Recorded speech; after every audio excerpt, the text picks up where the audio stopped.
On a windy spring day in Washington, D.C., Yusuf stood at the Lincoln Memorial, holding the kite he had built with his own hands. It was named the Golden Eagle, made of cardboard adorned with an ancient map and decorated with gold and red stripes. His father taught him how to make kites. A strong gust of wind sent the kite soaring high, flying above the great statue, as if greeting President Lincoln himself. But suddenly, the string snapped. The wind carried the kite away, across the streets, past the reflecting pool, until it landed on the balcony of an old building. Yusuf ran after it and arrived at a door labeled National Archives Library, Special Collections. Inside, he found an elderly man sitting behind a desk covered in rare books. He wore a brown jacket and held the kite in his hands, examining it carefully. "Is this your kite, young adventurer?" the man asked in a calm voice. Yes. "Its name is the Golden Eagle," Yusuf said proudly. "I'm Professor Jonathan King, a historian specializing in the history of kites, and this is one of the finest I've ever seen." Yusuf noticed the professor staring intently at the map drawn on the kite. "Do you know this is a rare map? It dates back to 1862 and was used in the Civil War." The professor opened a massive book and showed Yusuf a picture of a kite similar to his.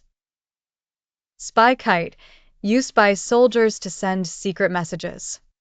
"Perhaps your kite carries a message from the past," the historian said with a smile.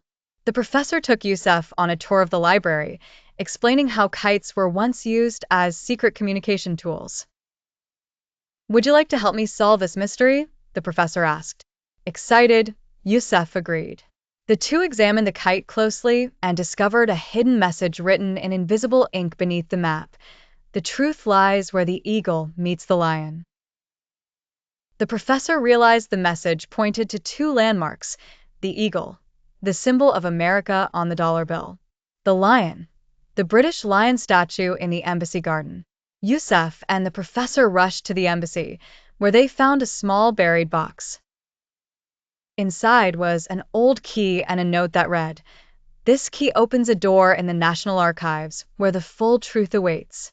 They returned to the library and used the key to unlock a secret vault in the basement.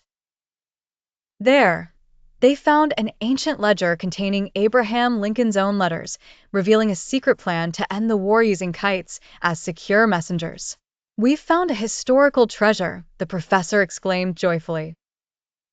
The next day, the professor wrote Yusuf a letter. "Dear Yusuf, you've proven that curiosity and courage are the keys to discovery. Perhaps one day you'll be a great historian, an inventor, or maybe a paper spy. I gift you this book on the history of kites, and I hope we meet again on another adventure. Your friend, Professor Jonathan King."